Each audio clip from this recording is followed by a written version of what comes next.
Shocking reality के मौजूद नाज़रीन अस्सलाम वालेकुम। दोस्तों आज हम बात करने जा रहे हैं कि काफ़ी ज़्यादा सिंगर्स जो दुनिया के अंदर है वो बैंकरप्ट कैसे हो रहे हैं या फिर क्या ऐसी वजह बन रही है कि भाई इनके बैंक में से पैसा निकली जा रहा है और ये लोग कर्जे के अंदर डूबते जा रहे हैं। अब बैंकरप्ट का मतलब बेसिकली ये होता है कि भाई आपके पास काफ़ी ज़्यादा पैसा अकाउंट में पड़ा हो लेकिन आपको कोई लॉस पड़ जाए या फिर कोई ऐसी वजह बन जाए जिसकी वजह से आपने भाई बैंक में सारे पैसे निकालने पड़ जाए। वो पैसे निकालने के बावजूद आपका जो लोन है या फिर कोई मसला है वो कवर ना हो रहा हो, उसके बाद उसके ऊपर पैसे देने होते हैं, वो कहलाता है बैंकरप्ट होना, यानी कि भाई आप कर्जे में डूब जाते हो। हाल ही में देखा गया है कि पिछले काफ़ी सालों में भाई इंडिया में काफ़ी ज़्यादा सिंगर्स बैंकरप्ट हो चुके हैं। आखिर उसकी वजह ऐसी क्या बनी है कि भाई सिंगर्स बैंकरप्ट हो ही जा रहे हैं? आखिरकार ऐसी क्या वजह बनी कि जो मिलियन में व्यूज़ लेकर आते हैं songs, 100 million views 200 million views आते हैं उनके सॉन्ग्स के ऊपर, लेकिन फिर भी वो बैंकरप्ट कैसे हो गए हैं? तो आज की वीडियो इसके ऊपर ही है, तो भाई वीडियो को लाइक कर देना। लाइक है हमें 100 के लाइक है। तो चलिए स्टार्ट करते हैं आज की वीडियो।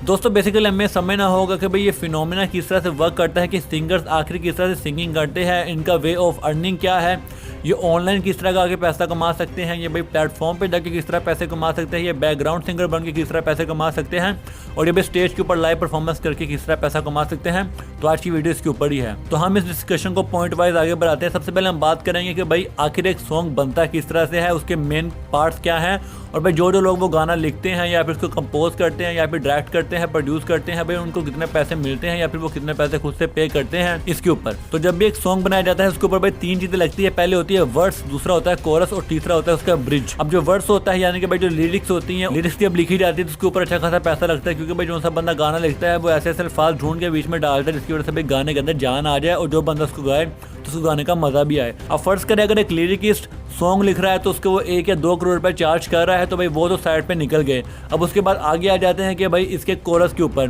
कोरस दोस्तों साउंड को कहते हैं जो कि भाई बार बार बीच में रिपीट हो रहा हो। जैसे कि आपने अक्सर टोनी कक्कर के गाने सुने होंगे कि भाई उसके लिरिक्स से ज़्यादा कोरस रिपीट होते हैं बीच में और एक ही लफ्ज़ को बार बार रिपीट करके वो गाना बना देता है। अब जो बंदा कोरस बनाता है उसका भी काफ़ी ज़्यादा माइंड लगता है इस चीज़ के अंदर, क्योंकि भाई कोरस ऐसे नहीं बन जाता है, काफ़ी ज़्यादा भी बंदे ने मेहनत करनी होती है। उसके बाद भाई साउंड रिपीट करना है, साउंड के अंदर म्यूजिक डालना है, तो उसके वो अलग से चार्ज करता है पैसे रुपए, वो भी तकरीबन 1 या 2 करोड़ पर चार्ज कर ही देता होगा पर सॉन्ग के हिसाब से। और ये मैं उन लोगों की बात कर रहा हूँ जो कि भाई काफ़ी देर से लगे हुए हैं, जिन्होंने अपनी रेपुटेशन बनाई हुई है बॉलीवुड के अंदर या हॉलीवुड के अंदर, वो इतना चार्ज करते हैं। जो नई आने वाली आवाम है वो इतना चार्ज कर ही नहीं पाती, उनकी स्टार्टिंग ही 10 या 20 लाख रुपये होती है। तो भाई म्यूजिक बनाना कोई आसान काम बिल्कुल भी नहीं है। उसके बाद हम लास्ट पे आएंगे ब्रिज के ऊपर। दोस्तों ब्रिज उस पार्ट को कहते हैं कि जब एक गाना चल रहा होता है और जब हम उसके बिल्कुल एंड पे पहुंचे होते हैं, यानी कि भाई बिल्कुल एंड सॉन्ग का पार्ट चल रहा होता है और भाई हमें बहुत मज़ा आ रहा होता है, उसके अंदर जो म्यूजिक डाला जाता है और भाई जिस तरह से उसको कंपोज किया होता है वो उसका ब्रिज पार्ट होता है और इसके ऊपर भी काफ़ी पैसा खर्च होता है। यानी कि भाई आखिरी पार्ट को इतना मेमोरेबल बना दो कि बंदा वो आखिरी पार्ट सुनने के बाद बार बार सॉन्ग सुनने के लिए, जैसे कि हनी सिंह के सॉन्ग्स हो गए, बादशाह के सॉन्ग हो गए, डायनो जेम्स और इक्का के सॉन्ग हो गए, इनकी एंडिंग हमेशा इतनी ज़्यादा खतरनाक होती है कि बंदा इनके और सॉन्ग सुनने के लिए भी निकल जाता है। तो यहाँ पर भी काफ़ी ज़्यादा पैसा पे किया जाता है कि म्यूजिक कंपोजर्स को और म्यूजिक को प्रोड्यूस करने वालों को। अब बात करेंगे नंबर 2 पॉइंट के ऊपर। सब लोग समझते हैं कि भाई सिंगर्स बहुत ही ज़्यादा अमीर होते हैं, लेकिन ऐसा बिल्कुल भी नहीं है। सिंगर्स जितने ज़्यादा पैसा अपने ऊपर लगाते हैं उससे ज़्यादा उड़ाते भी हैं। आपने देखो होगा बेसिकली एक जब सॉन्ग बनता है तो उसके ऊपर एक टैग लगता है, जैसे टी सीरीज़ का बना है तो टी सीरीज़ कंपनी का टैग लगता है, जी म्यूजिक कंपनी का अगर गाना बना है तो उसके ऊपर जी म्यूजिक कंपनी का टैग लगता है। अब ये चीज़ देखने में हमें कूल लगती है कि इसके पास तो हर एक चीज़ है, गाड़ी में आ रहा है, मर्सिडीज़ में आ रहा है, बेंट्स के अंदर आ रहा है और लोग इसको देख रहे हैं, इसके पास तो शोहरत है, पैसा है,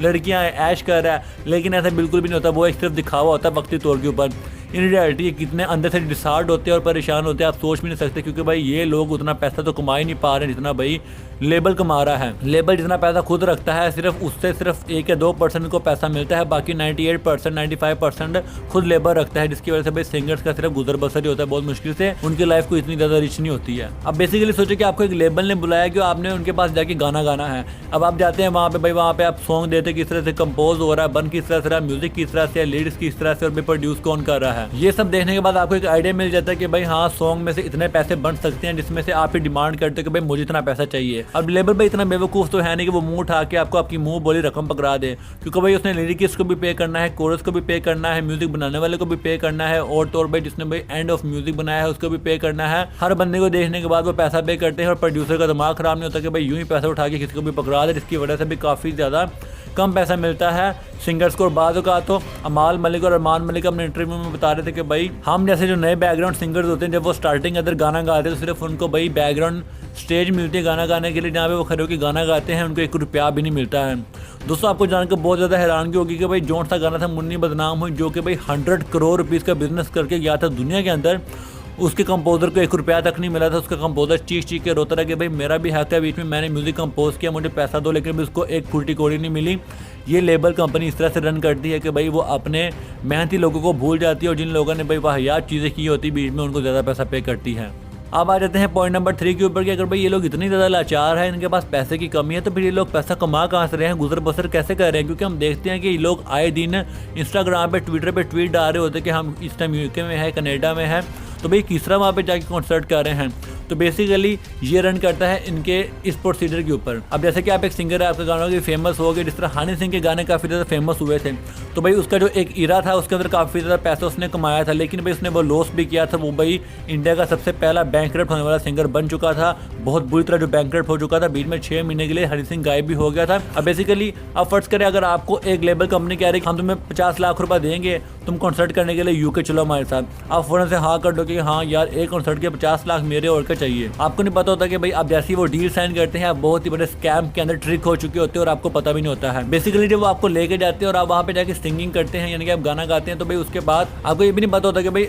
जो खाना वगैरह आपके लिए लाया जा रहा है, जिस होटल में आपको ठहराया हुआ है, और भाई जो रिहायशी आप कर रहे हैं, जो आप अल्कोहल पी रहे हैं, क्या वो पैसे आप खुद से पे कर रहे हैं या फिर लेबल पे कर रही है। मैंने आपको पहले बताया कि भाई लेबल इतनी बेवकूफ़ नहीं है कि वो आपके ऊपर बिला वजह खर्च करे, क्योंकि भाई आप वो चूहे की तरह जो कि भाई बिल के अंदर सिर्फ भागता रहता है, बाकी रनिंग आपकी वजह से हो रही है। लेकिन जब आप थक जाते हैं उसके बाद आपको उठा के साइड पर फेंक के कोई नया चूहा ले आया जाता है। ये है एक सिंगर की औकात बॉलीवुड के अंदर। जब एक सिंगर कॉन्सर्ट करता है तो उसके बाद जब सिंगर अपने पैसे मांगता है तो वो कहता है भाई कौन से पैसे, 20 लाख रुपए तो आपका आने जाने का, रहने का खर्चा, खाने पीने का हो गया, उसके ऊपर 20 लाख रुपए जो आपने यशी की यहाँ पे, क्योंकि भाई वहाँ पे एक एक ड्रिंक अगर देखी जाए तो 5-5, 6-6 हज़ार डॉलर की पड़ रही होती है, यानी कि भाई लाखों में मसले चलते हैं इनके वहाँ पे। उसके बाद भाई अगर स्कूबा डाइविंग करते हैं, घूमते फिरते हैं, तो उसके पैसे अलहदा से लेबल पे करती है। और भाई 20 और 20 40 और घूमने फिरने का डाल के अगर 10 से 15 लाख वो डाल दे तो भाई ये 5 लाख के कर्जे हो चुके होते हैं, क्योंकि डील ही 40 से 50 लाख की होती है। और जब ये लोग 60 लाख का 70 लाख का खर्चा कर देते हैं तो भाई इनके पास वापस आने के पैसे नहीं होते, वो पैसे भी खुद लेबल लगाता है कि भाई हमने वापस लेके जा रहे हैं,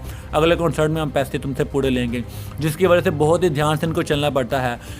हनी सिंह और बोहेमिया जैसे काफ़ी ज़्यादा सिंगर थे जो बैंकरप्ट हो चुके हैं, लेकिन हनी सिंह सरे फहरिस्त आ गया था इस लिस्ट के अंदर, क्योंकि भाई इस बंदे ने इतनी अय्याशी कर दी थी अपनी ज़िंदगी के अंदर, इतनी अय्याशी कर दी थी कि भाई इसके पास एक फूटी कौड़ी नहीं रहेगी। उसके बाद ये बंदा 6 महीनों के लिए गायब हो गया था, और बाद रिपोर्टर कहते हैं कि 18 महीनों तक ये बंदा गायब रहा था। हालांकि बीच में इसके ट्वीट वगैरह आते रहे थे, लेकिन भाई हो सकता है ये बंदा पूरी तरह वहाँ से गायब हो गया हो, लेकिन मुझे लगता है कि भाई हो सकता है कि ये बंदा पूरी तरह गायब ना हुआ हो, क्योंकि भाई बीच में इसके ट्वीट और इंस्टाग्राम पर भी इसके भाई मैसेजेस आ रहे थे कि भाई मैं भी मौजूद हूँ, मैं अभी इंडस्ट्री छोड़ के नहीं गया हूँ। लेकिन जब इसने कम बैक किया था तो इसके सॉन्ग आए थे मखना और लोका, तो उसने भाई आते साथ ही भाई तहलका मचा दिया था और भाई हनी सिंह का कम बैक तो हो गया था, लेकिन भाई वो जो इरा इसने फेस किया था वो बहुत बुरा था इसके लिए। तो दोस्तों उम्मीद करता हूँ आपको वीडियो पसंद आई होगी, और भाई आप किस टॉपिक पे वीडियो देखना चाहते हैं, आपको कौन से टॉपिक की वीडियो पसंद है तो मुझे ज़रूर बताना, मैं आपके लिए ऐसी वीडियो बनाता रहूँगा।